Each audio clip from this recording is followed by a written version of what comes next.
Hello and welcome. Tandem Press in the Jazz Studies program at the Mead Witter School of Music at the University of Wisconsin-Madison are pleased to present the fourth year of the Tandem Press Jazz Series.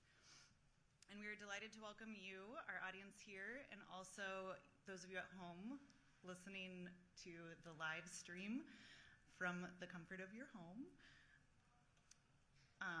This series is made possible with the incredible support of the Brittingham Fund, and also the live streaming tonight is brought to you by Audio for the Arts in conjunction with DA Productions, and that is with the incredible support of Kathy Chazen and Larry Miller. And this program could also not happen without Johannes Wallmann, who is the John and Carolyn Peterson Chair in Jazz Studies, and his colleagues John Schaefer, Jonathan Greenstein, Nick Moran, and Les Thimmig. I also want to thank the amazing students for playing tonight. And tonight, the program will be featuring the Jazz Composers Group, led by Les Thimmig. So enjoy.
All right, thank you very much. As previously announced, we are the UW Jazz Composers Group, so named because all the music we play is in one way or another written by members of our UW Jazz community. And we just proved that with our first tune, even though that is a song that has now become a kind of a jazz classic from the early 60s, written by a wonderful saxophonist, Wayne Shorter, titled Speak No Evil. It's in that particular arrangement was done by one of our own, one of our trumpet players, Mr. Jack Mulvey. In fact, those of you who were at our shows last year in December or May, Jack was our trumpet player in the band last year. Huh? So last year he was playing the trumpet. This year he's writing. See, next year he'll probably manage the band.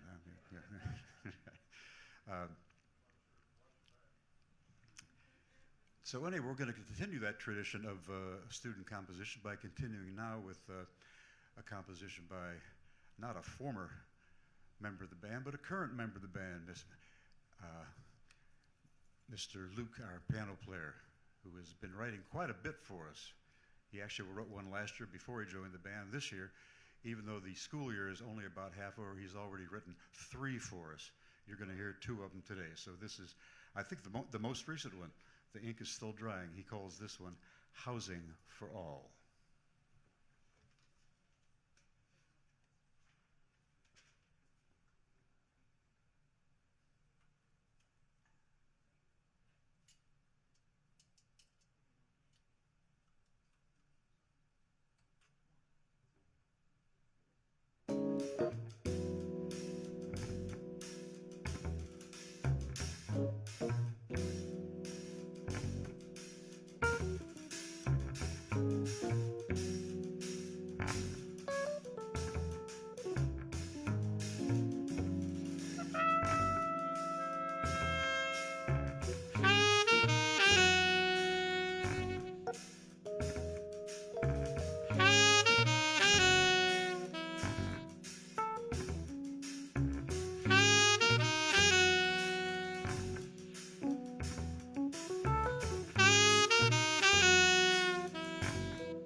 Luke, take a bow.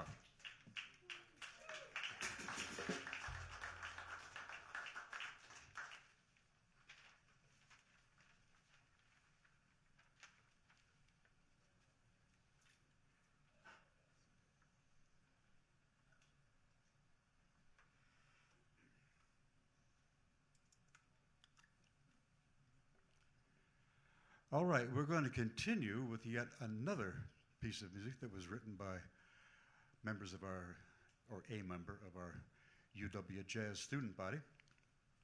And it occurs to me that we seem to be making a pattern here. I said that our first tune,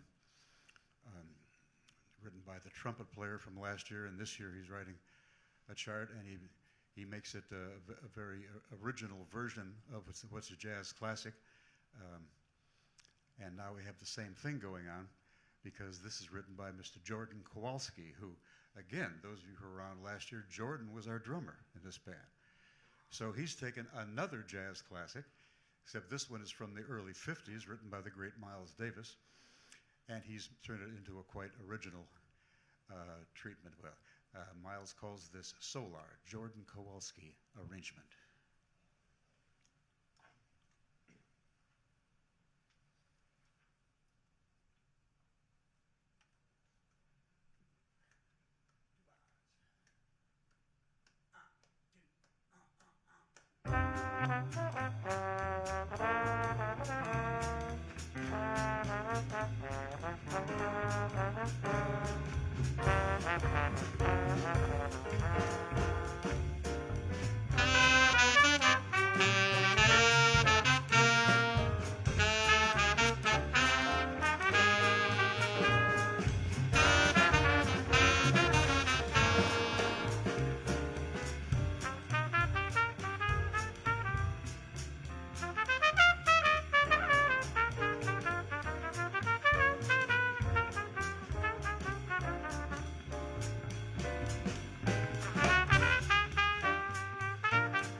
Thank you once again.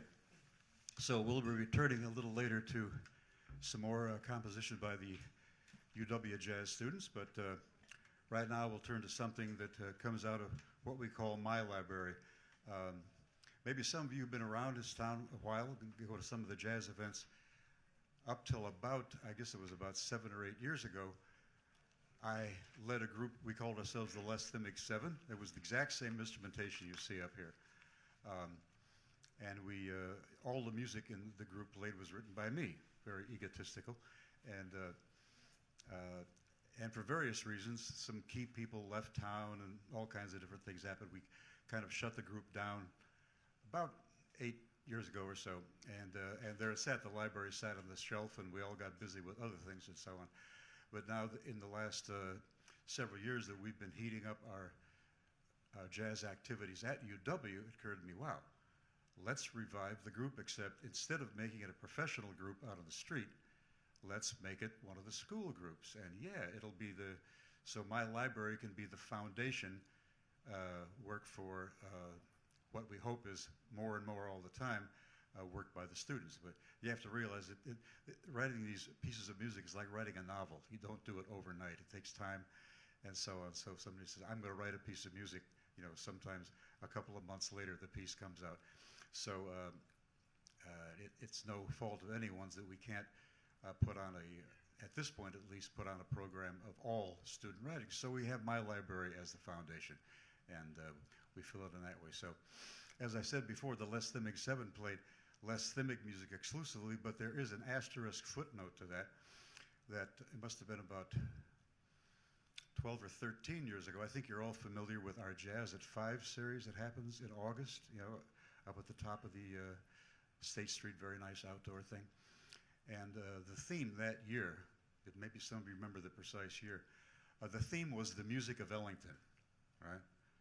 And they said, okay, let's bring your group in and play. I said, okay, well, gee, maybe an all-thymic program when we're supposed to be saluting Ellington, you know, there's conceit and then there's conceit. I mean, come on. So I made versions of 3 of Duke Ellington's compositions for it. So that's the one exception in my library of my writing. So, and this is going to be one of them. And it reminds me, we'll slow things down, play something a little on the pretty side. One time, many years ago, Count Basie was in an interview in a magazine, and he was asked, as interviewers often do, to come up with a question. He said, well, is any music ever perfect? Poor Basie. You get, with questions like that, you always get stuck, you know. And he said, well, no, blah, blah, we do our best, but it's never perfect. And so the interviewer said, well, what's your idea of musical perfection? And Basie answered, he said, well, musical perfection would be going out to hear Duke Ellington's band and walking in just as Johnny Hodges was about to stand up and play Warm Valley. I said, so with that in mind, here's our little version of Duke Ellington's Warm Valley.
All right, thank you once again. So we'll go from the very pretty to the very energetic and close out this first portion of our concert today by going to the Caribbean islands. It doesn't matter whether you go to Cuba or Puerto Rico. We find a tradition called the son, which we love very, very much. And maybe somebody, who here remembers our group Mata Salsa? Yeah, okay, yeah. Again, another group from the past. Why do these groups end? Wow. Yeah, we were going for a good 20 years there, and this is one of the songs I wrote for Mata Salsa at the time. And it's the title in English would be A Public Place Where the Sun is Shining. And somehow it's so much better in Spanish. So see what you think. We called it that una plaza soleada. Much better, huh? This language of ours is something else. Everybody else's language sounds much better, right? Una plaza soleada.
All right, thank you very much. So we are going to take a little bit of a break right now, just a little one. So stay where you are. No one's allowed to leave. We got plenty more today, so thanks a lot. We'll be right back. So we're going to have a brief intermission, and we invite you to view the show in the gallery down the stairs titled Nights and Weekends, which features work by staff at Tandem Press, and also stroll through the studio and see what we're up to, what prints are in progress. And for those of you at home, there will be a brief interview on upcoming events at Tandem Press.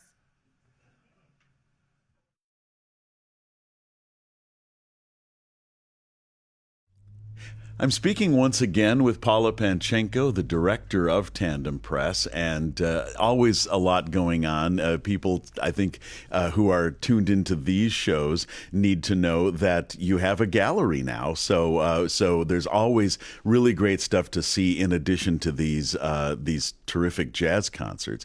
And let's start with the Holiday Open House. That starts December 15th, I believe. And what are you going to have for that? Well, we're going to have a wide selection of prints by various artists. The Holiday Open House will start at 10 in the morning and conclude at 4. But during the day, there will be printmaking demonstrations as well by our master printers, where people can actually come and see a print being created. So that will happen at 11, 12, and noon. So that will be very exciting for a lot of people to see how a print is actually made. And then a lot of the prints that will be on view will come from a range of artists that we've had over the years. All 85 of them. But we won't have that many of those people in the gallery. I was going to say that. Did you lot. Make it bigger while I was away? No, I didn't. No, we didn't. But we will have also works hanging right throughout the building. Okay. And that is one day only on December 15th? It is. But people can come in from December 1st to December 23rd to look at the artworks that are available, and many of the works will be discounted because people, I know at this time of the year, have a lot of presents that they need to buy for the holidays. Ah, terrific. Okay, yeah, I was going to ask if these would be available for sale. Yes, absolutely. Okay, excellent. So there you go. If you haven't taken care of your Christmas list yet, ta-da. And then in the spring, you have a number of artists that you're planning to bring in. And the first is an artist of whom I know nothing, who goes by the name of Swoon. Tell us about Swoon. So Swoon is from New York. She was born in Florida, and she is an amazing artist. She started her career as a street artist, and she also did a lot of performance art. And one of the most exciting performances that she did was to make a boat with about 30 of her friends and sail it down the Hudson River to the Jeffrey Deitch Gallery, which is a very hip gallery in New York. And every night they stopped along the Hudson River and did music performances. And they actually built this boat themselves. They then took it to Venice, and they actually went into the city of Venice. They tried to get permission to do this. They were not granted permission. So they came in the middle of the night, and the police were everywhere cheering them on because they were so excited to see this incredible handmade boat that sailed down the canals.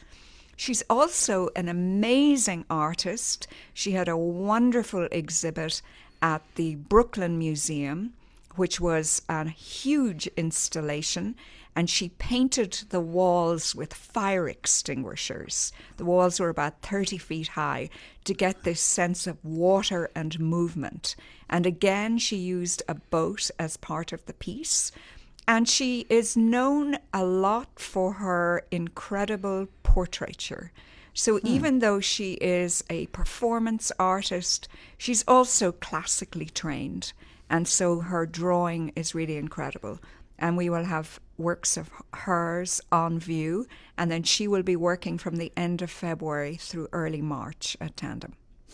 So does she also have an engineering background? I mean, you can't just build a functioning boat that doesn't leak and sink and, do all kinds of horrific things, if you don't know what you're doing. That's really astonishing to me.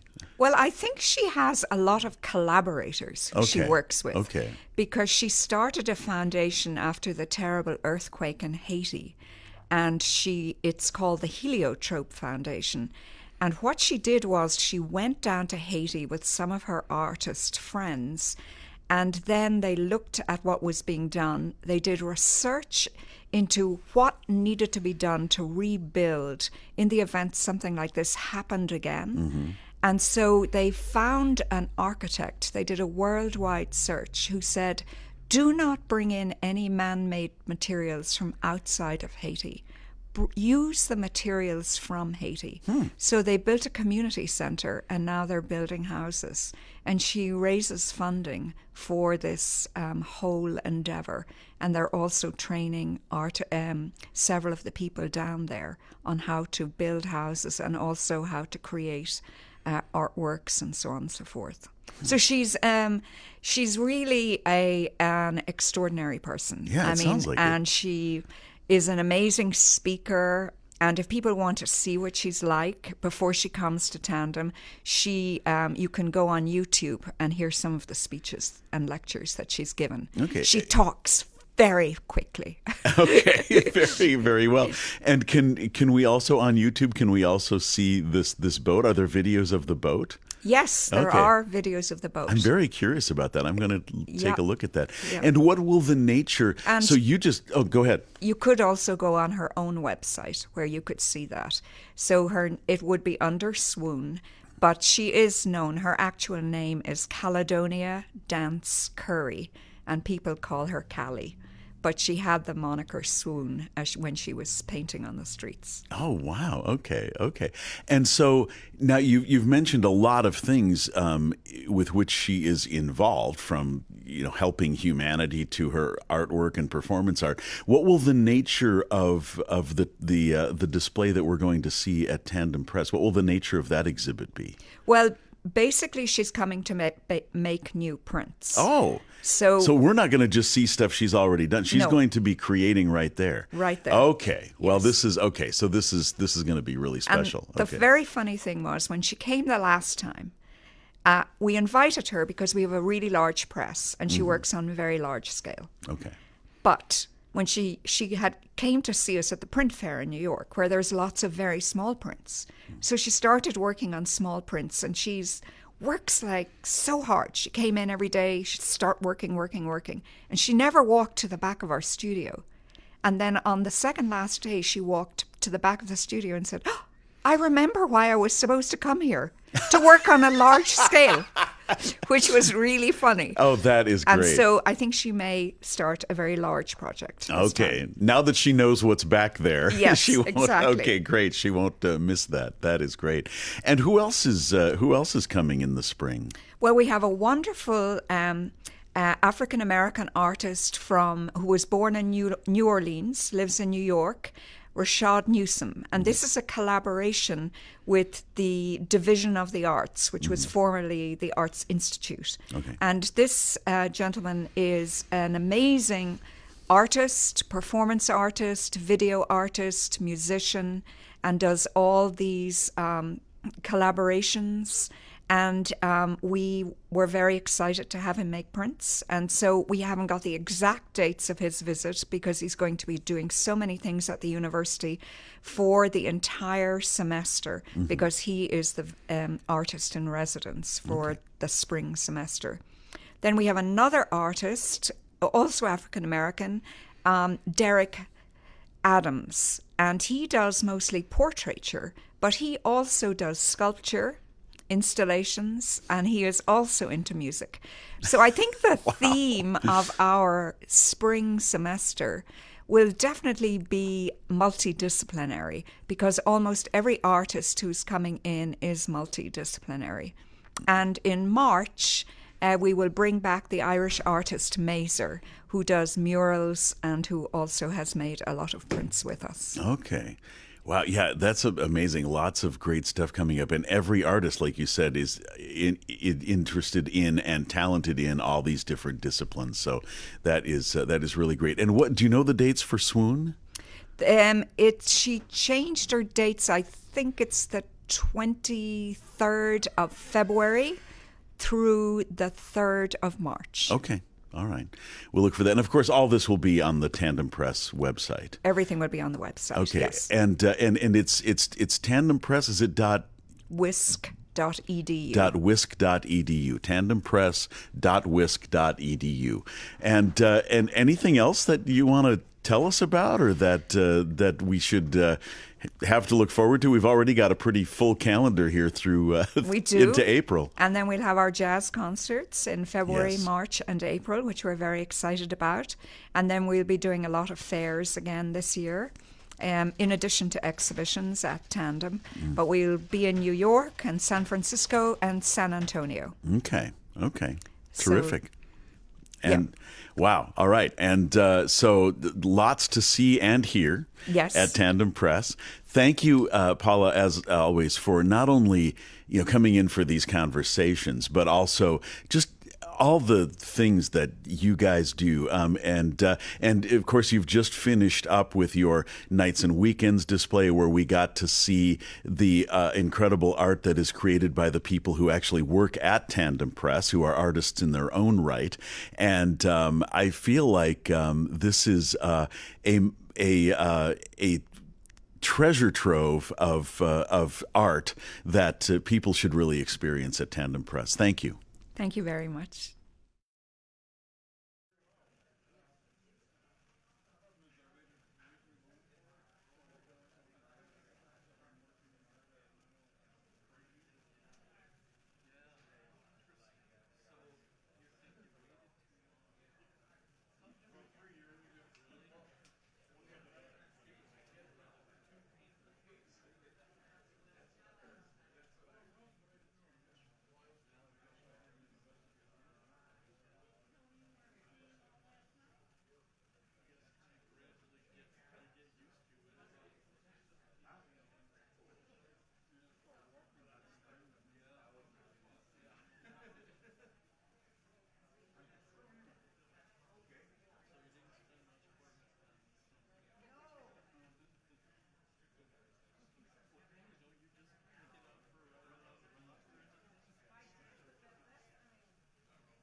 welcome back.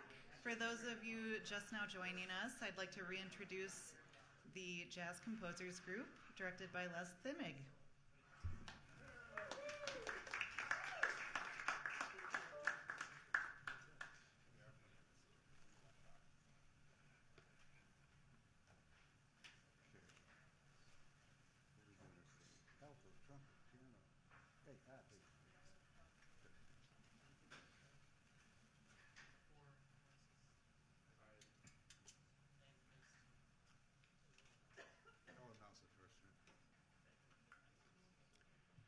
All right, we're back. Thank you all for staying, and a few of you for coming in. As promised, we're continuing with our series of examples of our UW student writing here. And once again, remember I said before that Luke, our piano player, is writing all the time. Well, here's the second one of his tonight. And it's he wrote this in commemoration of a very great jazz trumpet player who we lost several years ago at much too young an age, Mr. Lester Bowie. And so he calls this one Bow for Bowie.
All right, this might be a nice time to everybody to say hello to the group individually, right? Just to let you know who we all are.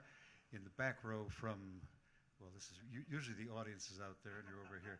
So from your right side, right, and they're over here. This is a new configuration. Those of you who've been here before, we used to be over there, right? And so I'm a little bit turned around, right? So our rhythm team, Luke, you just met through his composing. Luke, yeah. And Jarrett is our bassist. And tucked over here, you can hear him, but maybe you can't see him so well, our drummer, Teddy. Yeah, yeah. And our combination trombonist and van driver tonight is Kyle. You have to get here some way. You know, we don't just, we're not Batman. We need a vehicle, right? And playing trumpet and flugelhorn, Nate. Right. And my saxophone partner, Mr. Ben. Yeah. Okay. Speaking of everyone, that time, that piece of music contained the first bass solo we've had tonight. You know, sometimes it just works out. Sometimes a lot of them, sometimes not. But we need to put a little extra attention on that, not to embarrass Jared. But this is going to be his last performance with us because we are making a little bit, we're like the sports teams. We trade players once in a while. And we have this little thing at the university called scheduling, which is an absolute nightmare. And so for scheduling hassles, two of our groups are switching bass players for next semester. So since this is our last performance this year, this is our last time for Jared. So we want to publicly thank him for his fine work all this semester. Yeah. We've got some blues coming up in a minute. He's going to play some solo on that too. But that's a lot of times the bass player gets overlooked. But take the bass away sometime and see what that sounds like, and you'd all go home and watch TV, I think. Right. Okay, fine. So we'll go back to my library with a little something indicative of the music of the southern end of Brazil, which comes out of the samba tradition. You know, and the sambas tend to be in the old tradition pretty fast and hot and so on, but in the late 50s we had a little movement that happened down there that slowed things down and made it a little prettier, a little more dreamy, and so on. They called it the bossa nova. And it's interesting, the etymology going there. I was told all the time, I mean, that was in the late 50s when I was in high school, and I said, I like this stuff. They said, oh, nova, of course, in a lot of languages, that means new. And they said, bossa, oh, that's just the beat. It's a new beat. Well, that's not correct at all. In Brazilian Portuguese, bossa means a bump. And the idea is when you say, oh, I got an idea, you say, I got a bossa. I got a bump on the head. And the idea popped in. So it was actually a new idea of in that slower samba tradition. So this is, from that, we call this one the drifting night.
All right, so that piece of music had quite a bit of writing in it. You know, that's what we like to do with this size of group. It kind of sits on the fence between being a small group and a big group. You know, it's not a big band, but with the four horns up here, we can sort of act like one once in a while.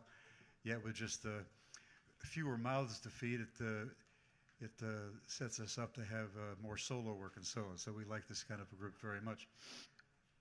But once in a while, we like to take the writing and set it aside a little bit and just focus on the blowing. In other words, have a good old-fashioned jam session.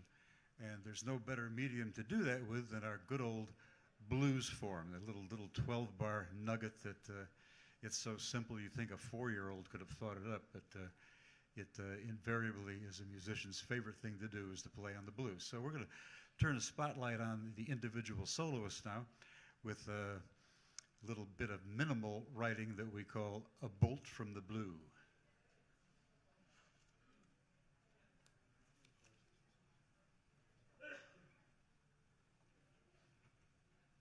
Wait for your cue.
All right, thank you once again.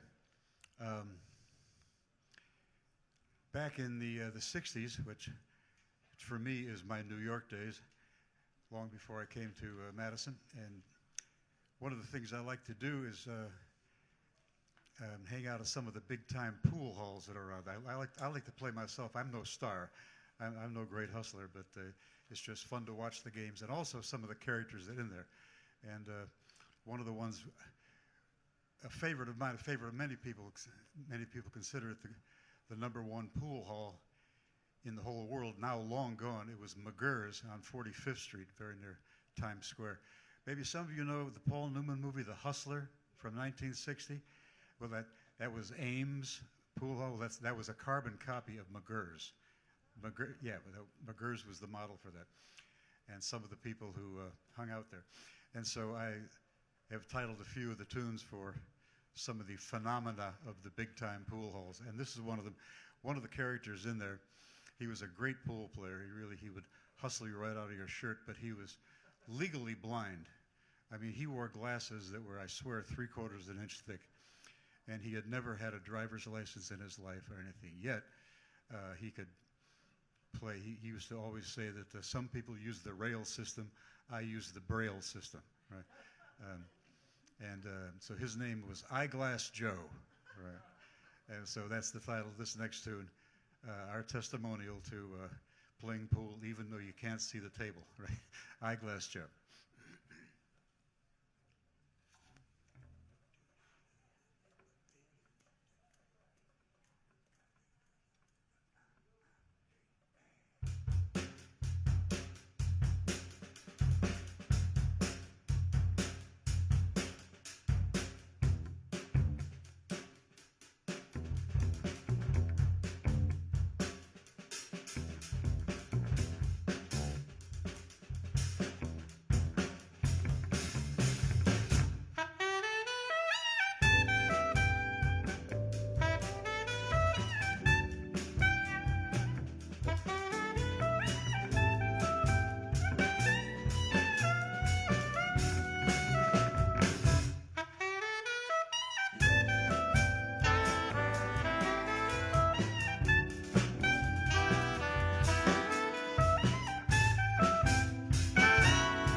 All right, thank you again. We are winding down to the bottom of our program right now. Once again, say hello to the members of the ensemble. Our rhythm section is Teddy, Jarrett, and Luke. And the magical horns from your end, Kyle, Nate, Ben, and me.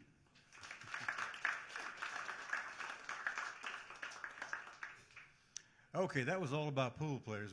We had another obsession, like back in the 70s, maybe some of you recall that. It was kind of a rough time for television. We didn't have all the digital things now with 9,000 channels and movies anytime you want or anything.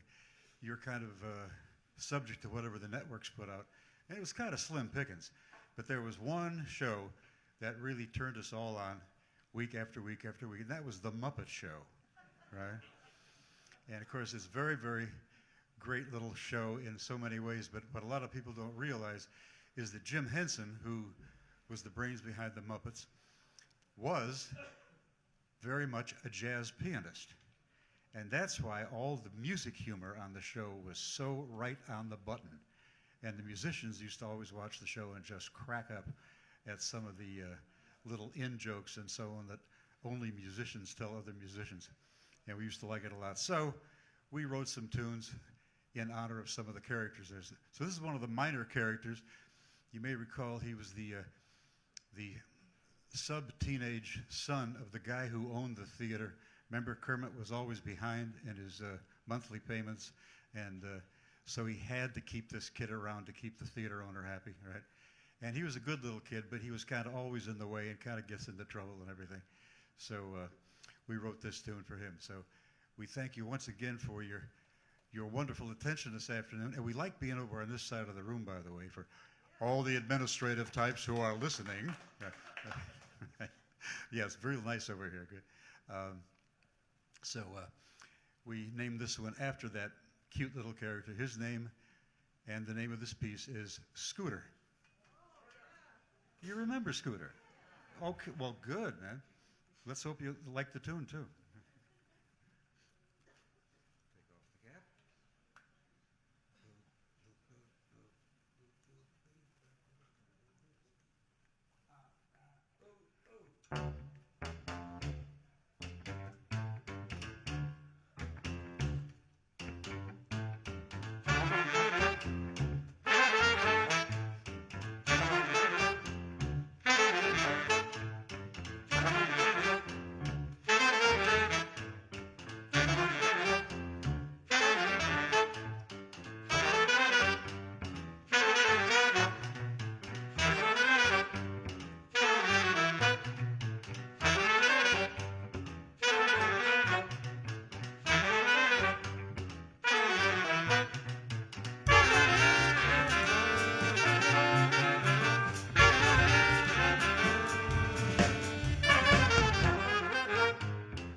Jazz Composers Group. Okay. Thank you very much. We'll be back here. Actually, usually we come at the end of the semester, but the second semester, we're going to be here in February. Yeah, I mean, in fact, we better get busy. Better learn some music. Thanks so much. See you next time.